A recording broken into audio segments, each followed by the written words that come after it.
બધા જીવો ફક્ત અવાજ કરે, બોલી ના શકે. બોલવા છે એકલો માણસ જ.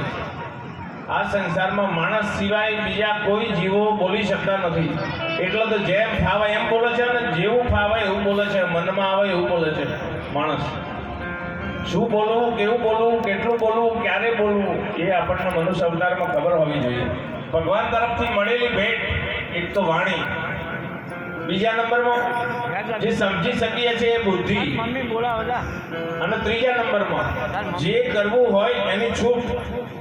આ ત્રણ વસ્તુ ભગવાન તરફથી મળેલી અમૂલ્ય ભેટ છે મનુષ્ય જીવનને.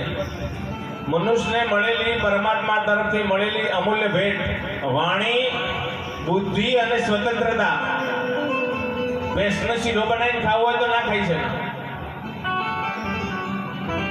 ગાય ભેંસ કૂતરો બિલાડો શીરો બનાવીને ખાવો હોય તો ના ખાઈ શકે. પછી ગધેડાની લક્ઝરી કરીને પ્રવાસ જેવો હોય તો ના જઈ શકે. ઘર આગળ ભૂંડ આવે તો આપણે ખાટલો ડાળી ના બેહાડીએ, ભાઈ આવવાનું ચા પીને જવાનું, ખાઈને જજો, રોટલો ખાઈને જજો.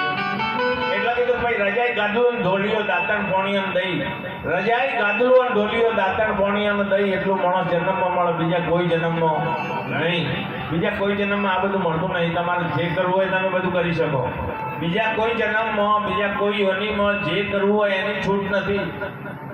બીજા બધા જીવો છે એ પરતંત્ર છે, બીજાના સહારે.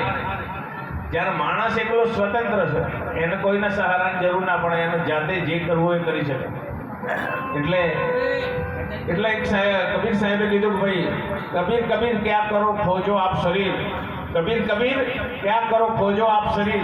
પહોંચ ઇન્દ્રિયને વશ કરો તો પોતે દાસ કબીર. જય હો. હવે મનુષ્ય જન્મમાં ઘણા લોકો બૂમો પાડતા હોય છે કે મારે યાર બહુ કામ છે, મારે ઘણું બધું કામ છે, હું થાકી ગયો. પણ આ સંસારમાં દરેક મનુષ્યની પાસે ફક્ત પાંચ કામ છે. છઠ્ઠું કોઈ કામ નથી આખા સંસારમાં.